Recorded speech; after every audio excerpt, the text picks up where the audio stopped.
బీసీల ఐక్యతను చూసి ఓర్వలేక ఈ నెల 22న తలపెట్టిన బీసీ సింహగర్జన మహాసభను అడ్డుకోవడానికి ముఖ్యమంత్రి చంద్రబాబు నాయుడు ప్రభుత్వం పోలీస్ శాఖను అడ్డుపెట్టుకుని అనేక కుట్రలు పన్నిందని భారత చైతన్య యువజన బీసీవై పార్టీ జాతీయ అధ్యక్షులు బోడే రామచంద్ర యాదవ్ తీవ్రంగా ఆరోపించారు. సభకు అనుమతులు నిరాకరించేందుకు చివరి వరకు ప్రయత్నించారన్నారు. చివరకు హైకోర్టు జోక్యంతోనే అనుమతులు వచ్చాయన్నారు. గుంటూరు జిల్లా నాగార్జున యూనివర్సిటీ సమీపంలో సభ కోసం ఏర్పాటు చేస్తున్న పూలే అంబేద్కర్ మండల్ కర్పూరి ఠాకూర్ ప్రాంగణం వద్ద ఏర్పాట్లను పరిశీలించిన అనంతరం ఆయన శుక్రవారం మీడియా సమావేశంలో మాట్లాడారు. ఈ సందర్భంగా రామచంద్ర యాదవ్ మాట్లాడుతూ బీసీల 5 ప్రధాన డిమాండ్ల సాధనే లక్ష్యంగా ఈ మహాసభను నిర్వహిస్తున్నాం. బీసీ రక్షణ చట్టం తక్షణ అమలు, రాజధాని ప్రాంతంలో బీసీల అభివృద్ధికి 1000 ఎకరాల భూమి కేటాయింపు, బీసీ కార్పొరేషన్లకు నిధులు, సమగ్ర కులగణన, విద్య, ఉద్యోగ, చట్టసభల్లో 44% రిజర్వేషన్లు కల్పించడం వంటి డిమాండ్లతో భవిష్యత్ కార్యాచరణ ప్రకటించబోతున్నాం. అయితే మేము సింహగర్జన ప్రకటించిన తర్వాత బీసీలలో వస్తున్న ఐక్యతను దెబ్బతీయడానికి, ఉద్యమాన్ని నీరుగార్చడానికి ప్రభుత్వం అనేక ప్రయత్నాలు చేస్తోంది. సభకు అనుమతులు ఇవ్వకుండా పోలీస్ శాఖ ద్వారా తీవ్రంగా ఇబ్బందులకు గురిచేశారు. ఈ నెల 4వ తేదీన దరఖాస్తు చేసుకున్నా చివరి వరకు స్పందించలేదు. దీంతో మేము హైకోర్టును ఆశ్రయించగా న్యాయస్థానం జోక్యంతోనే అనుమతులు లభించాయి. రాష్ట్ర జనాభాలో 3 కోట్ల మంది ఉన్న బీసీల ఉద్యమానికి అనుమతులు ఇవ్వకుండా బెదిరించడాన్ని బట్టి బీసీల పట్ల చంద్రబాబు ప్రభుత్వానికి ఉన్న చిత్తశుద్ధి ఏంటో అర్థమవుతుందన్నారు. ప్రభుత్వం ఎన్ని కుట్రలు చేసినా బీసీ సింహగర్జన మహాసభ అత్యంత ప్రశాంత వాతావరణంలో విజయవంతంగా జరిగి తీరుతుందని రామచంద్ర యాదవ్ ధీమా వ్యక్తం చేశారు. సభను అడ్డుకోవడానికి కొన్ని శక్తులు కుట్రలు చేసే అవకాశం ఉందని తమకు సమాచారం ఉందని, కాబట్టి పోలీసులు అప్రమత్తంగా ఉండి అలాంటి వారిపై కఠిన చర్యలు తీసుకోవాలని విజ్ఞప్తి చేశారు. ఈ సభలో రాజకీయ ప్రసంగాలతో పాటు సామాజిక న్యాయానికి ప్రతీకగా శ్రీకృష్ణుడు జాంబవతుల కళ్యాణ మహోత్సవాన్ని, బీసీ కులదేవతల ఆరాధన, మహనీయులకు నివాళులర్పించే కార్యక్రమాలను చారిత్రాత్మకంగా నిర్వహించనున్నట్లు ఆయన తెలిపారు.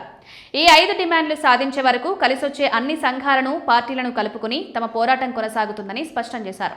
బీసీలకు సంబంధించిన 5 ప్రధాన అంశాల సాధనే, 5 ప్రధాన డిమాండ్ల సాధనే లక్ష్యంగా ఈ నెల 22వ తేదీన అంటే వచ్చే ఆదివారము మధ్యాహ్నము 2 గంటల నుండి 5 గంటల వరకు గుంటూరు విజయవాడ మార్గ మధ్యలో నాగార్జున యూనివర్సిటీ ఎదురుగా ఉన్న పూలే అంబేద్కర్ మండల్ కర్పూరి ప్రాంగణంలో భారీ బహిరంగ సభ బీసీవై పార్టీ ఆధ్వర్యంలో నిర్వహిస్తున్నాము. ఈ భారీ బహిరంగ సభ యొక్క ప్రధాన ఉద్దేశము, ఎజెండా గత అనేక దశాబ్దాల కాలం నుండి బీసీలకు సంబంధించిన ప్రధాన అంశాల సాధన కోసము, అదేవిధంగా ఈ ఉద్యమానికి భవిష్యత్తు కార్యాచరణ ప్రకటించడం కోసం ఏర్పాటు చేయడం జరిగింది.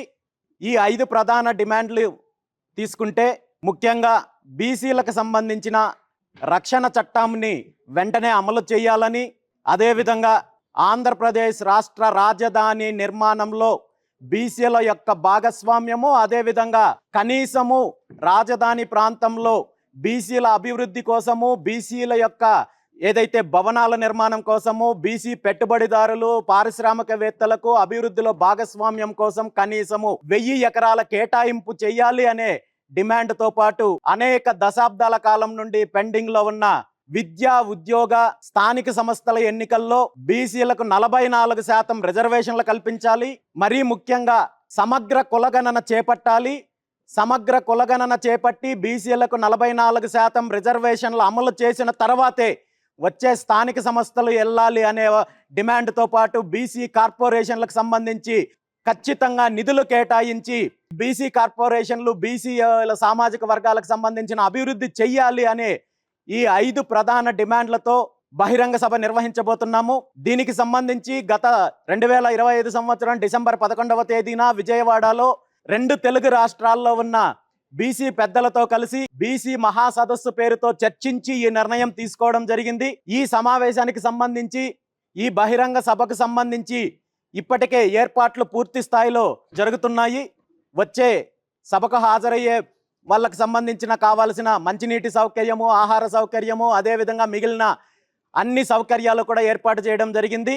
అయితే బీసీ సింహగర్జన బహిరంగ సభ ప్రకటించిన తర్వాత అప్పటి వరకు బీసీల సమస్యల పైన కానీ, రిజర్వేషన్ల అంశం పైన కానీ, రక్షణ చట్టం గురించి కానీ, అదేవిధంగా రాజధానిలో బీసీలకు సంబంధించిన వాటా గురించి కానీ ఎక్కడా స్పందించిన ప్రభుత్వము అనేక రకాలుగా ఈ ఉద్యమాన్ని, ముఖ్యంగా ఈ బహిరంగ సభను అడ్డుకోవాలి, నిర్వీర్యం చేయాలి అనే దానిపైన అనేక కుట్రలు చేశారు. ఇందులో ప్రధానంగా బీసీలకు సంబంధించి ఏదైతే 5 డిమాండ్లు చేశామో ఈ 5 డిమాండ్లు కూడా ప్రభుత్వం ఏదో నెరవేర్చడానికి అడుగులు ముందుకు వేస్తోందన్నట్టు తప్పుదారి పట్టించే కార్యక్రమము, బీసీల్లో వస్తున్న చైతన్యాన్ని, మార్పుని నిర్వీర్యం చేసే కార్యక్రమము, నీరుగార్చే ప్రయత్నం జరిగింది.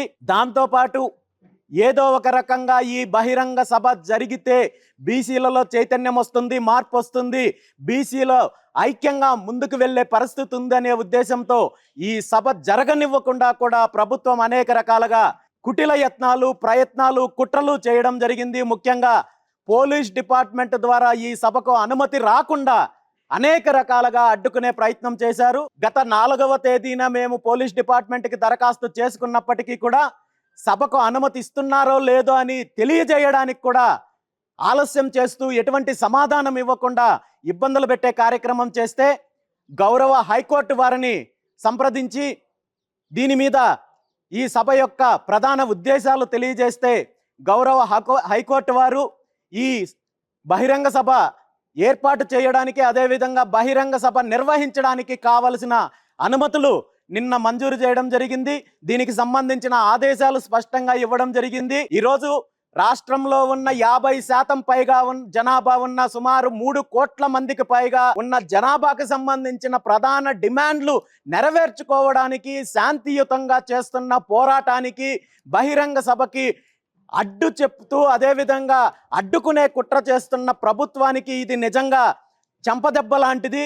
ఎందుకంటే బీసీలు మాకు వెన్నెముక అని చెప్పుకునే తెలుగుదేశం పార్టీ కానీ, ముఖ్యమంత్రి చంద్రబాబు నాయుడు గారు కానీ మరి బీసీలు చేసే ఉద్యమానికి కానీ, బీసీలు చేసే న్యాయమైన డిమాండ్లకు అడ్డుకుంటూనే బెదిరించే కార్యక్రమాలు చేస్తున్నారంటే నిజంగా బీసీల సమస్యలపైన ప్రభుత్వానికి, ముఖ్యమంత్రి చంద్రబాబు నాయుడు గారికి ఎలాంటి చిత్తశుద్ధి ఉందో దీన్ని బట్టి అర్థం చేసుకోవచ్చు. వీళ్ళు ఎన్ని కుట్రలు చేసినా ఈ బహిరంగ సభ సజావుగా ప్రశాంతమైన వాతావరణంలో జరుగుతుంది. ఖచ్చితంగా ఈ 5 ప్రధాన డిమాండ్లు సాధించడానికి భవిష్యత్తు ప్రణాళిక కూడా ఈ సభ ద్వారా ప్రకటించబోతున్నాము. ఖచ్చితంగా బీసీలకు సంబంధించిన న్యాయమైన డిమాండ్లు పరిష్కరించేంత వరకు, ఈ డిమాండ్లు సాధించేంత వరకు ఈ ఉద్యమం కొనసాగుతుంది. దానికి బీసీవై పార్టీ నేతృత్వం వహిస్తుంది.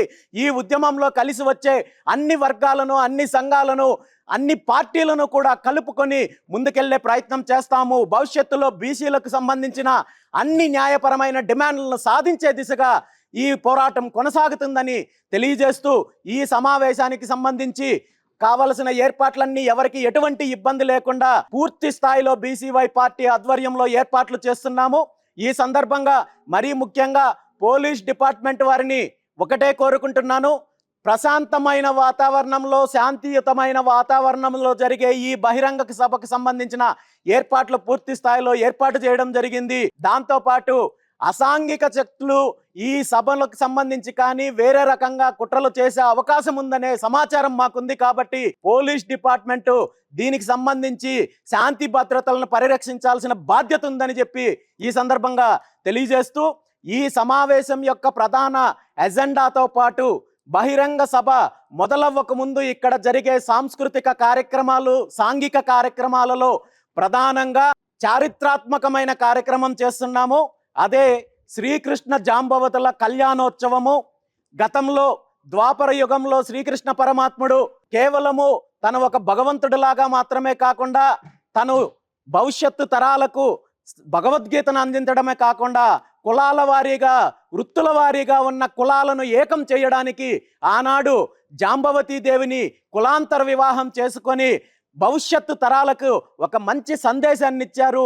సాంఘికంగా, సామాజికంగా అన్ని వర్గాలు ఏకమయ్యి ఐక్యతతో ఎలా ఉండాలి అనే సందేశం ఇచ్చారు. కాబట్టి అలాంటి ఒక మహోన్నతమైన చారిత్రాత్మకమైన కార్యక్రమము మధ్యాహ్నం 2 గంటల ప్రాంతంలో అంగరంగ వైభవంగా శ్రీకృష్ణ జాంబవతుల కళ్యాణోత్సవంతో పాటు కులాలకు సంబంధించిన గ్రామ దేవతలు కావచ్చు, కుల దేవతలకు సంబంధించిన ఆరాధన, పూజా కార్యక్రమం ఉంటుంది. కాబట్టి ఈ కార్యక్రమంలో 2 తెలుగు రాష్ట్రాల్లో ఉన్న ప్రజలందరూ బీసీలతో పాటు ఈ 2 తెలుగు రాష్ట్రాల్లో రాజకీయ దోపిడీని అరికట్టాలి, ప్రత్యామ్నాయ ప్రభుత్వం కావాలి, ప్రజా ప్రభుత్వం కావాలి, ఈ 2 తెలుగు రాష్ట్రాలు అభివృద్ధి చెందాలి, మార్పు కావాలనుకునే అన్ని వర్గాలు కూడా ఈ కార్యక్రమానికి మద్దతు ఇచ్చి ఈ కార్యక్రమంలో పాల్గొని ఈ కార్యక్రమాన్ని విజయవంతం చేయడంతో పాటు భవిష్యత్తు యొక్క పోరాటానికి మద్దతు తెలుపుతారని చెప్పి కోరుకుంటూ, మరీ ముఖ్యంగా ఈ కార్యక్రమం యొక్క ఒక పవిత్రమైన ఆశయంతో చేస్తున్న కార్యక్రమం కాబట్టి దీనికి మీడియా వారందరూ కూడా సహకరిస్తారని చెప్పి తెలియజేస్తూ, ఈ అవకాశం నాకు కల్పించిన ప్రతి ఒక్కరికి కూడా ధన్యవాదాలు తెలియజేస్తూ సెలవు తీసుకుంటున్నాను. Thank you very much. ఈ కార్యక్రమానికి సంబంధించి 2 తెలుగు రాష్ట్రాల్లో ఉన్న అనేక మంది బీసీ పెద్దలు కావచ్చు, బహుజన పెద్దలు కావచ్చు, అదే విధంగా మేధావులు కావచ్చు హాజరవుతున్నారు. ఖచ్చితంగా వారి సందేశాన్ని ప్రజలకిచ్చే అవకాశం ఉంది.